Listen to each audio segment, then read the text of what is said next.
এই মিছিল শান্তিপূর্ণভাবে এগোচ্ছিল। মিছিলে পুলিশের যা হিসাব ক্রাউড ছিল 9000, তার মধ্যে কলকাতা এবং পার্শ্ববর্তী এলাকা থেকে ভোটে হারারা পিছন থেকে খিদিরপুর, মেটিয়াবুরুজ, রাজাবাজার, পার্ক সার্কাস, আকরা ফটক, বেলগাছিয়া,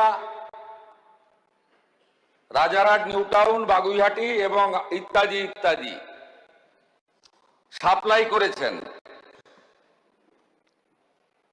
পুলিশ পুরোটাই সংযত ছিল, টিভি মিডিয়া সবাই দেখেছে। পরবর্তীকালে যখন ডোরিনা ক্রসিং এ আসে, প্রথমে জুতো এবং বোতল দিয়ে শুরু করে, তারপরে টার্গেট করে সাংবাদিকদের, কারণ অনেক চেষ্টা করার পরেও পুলিশ ওদের পাতা ফাঁদে পা দেয়নি। আমাদের নির্দেশও তাই ছিল। ওরা চেয়েছিল পুলিশ লাঠি চালাক, গ্যাস ফাটাক, বল প্রয়োগ করুক, এবং তারপরে নাটকটা একটু জোরদার চলুক। সে সুযোগ পুলিশ দেয়নি। আমি কলকাতা পুলিশকে এবং যারা ডিউটি দিচ্ছিলেন তাদেরকে ধন্যবাদ জানাই।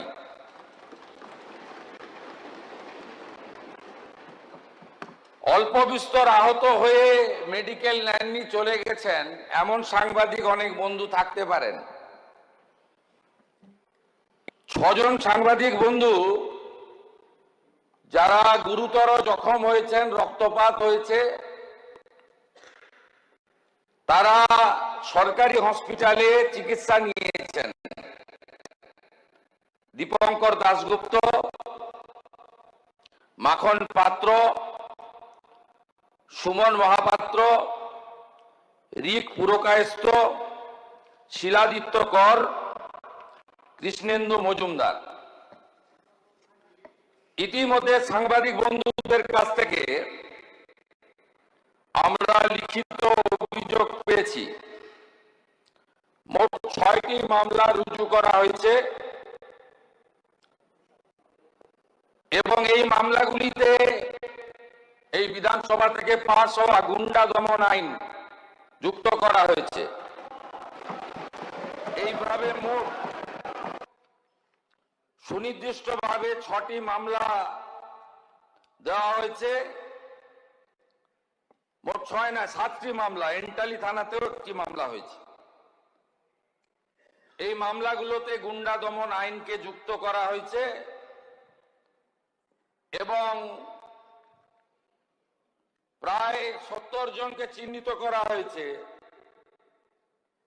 যাদের একজনও ছাত্র নয়, যারা একজনও সেলফ ডিক্লেয়ার ককরোচ পার্টির মেম্বার নয়, যারা একজনও নিট সংক্রান্ত আন্দোলনকারীদের অংশ নয়। 4 জন কুখ্যাত লোকের নাম আমি এখানে বলছি, যাদেরকে আমরা ছাড়বো না। আরো বাকিগুলোর নাম তো আমি এখানে বলে সময় নষ্ট করব না। Afroz of Rajabagan, Nahid of Khidirpur, Tanvir and Nizam of Iqbalpur, Rahul Jamal of Watganj. এই 5টা গুন্ডার নাম আমি এখানে ঘোষণা করলাম। গুন্ডা দমন আইনে এমন ব্যবস্থা নেব যাতে একদিন নয়, এই গুন্ডাদের 3 পুরুষ মনে রাখে। এই জন্যই গুন্ডা দমন আইন এনেছিলাম। এই জন্যই গুন্ডা দমন আইন রাজ্যপাল মহোদয় পাস করেছে। এর প্রয়োজনীয়তাটা কতটা ছিল বাংলার মানুষ দেখেছে। আমি সমগ্র বিধানসভার পক্ষ থেকে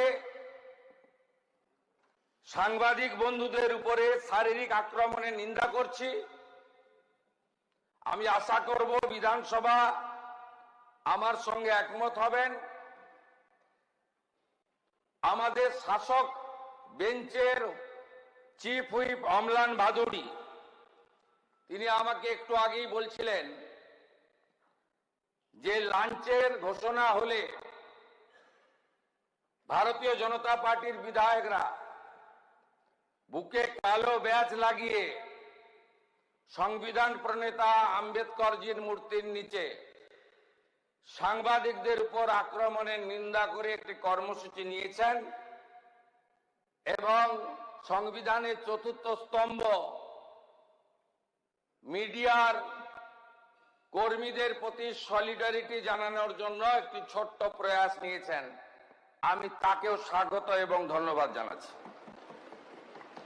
মহোদয়, আপনার অনুমতি নিয়ে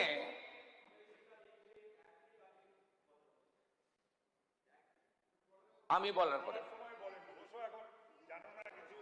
আপনাকে বলতে হবে এসএফআই এই আক্রমণের সঙ্গে যুক্ত নন। আপনার নেত্রীরাই তো বলেছে কাঁদানে টিয়ার গ্যাস নিয়ে পুলিশ দাঁড়িয়ে আছে, সবাই একটা করে জলের বোতল নিয়ে আসবেন। আমাদের কাছে তো সোশ্যাল মিডিয়া আছে। আপনারা তো কর্মসূচির আগেই বলেছেন জলের বোতল আনতে। সেই জলের বোতলগুলো হাজারে হাজারে কিভাবে ছুঁড়ছিলেন লোক দেখেছে। ডিম ছোড়াটা যদি বাংলার সংস্কৃতি না হয়ে থাকে, সাংবাদিকদের উপরে বোতল আর জুতো ছোড়াটাও বাংলার সংস্কৃতি হতে পারে না।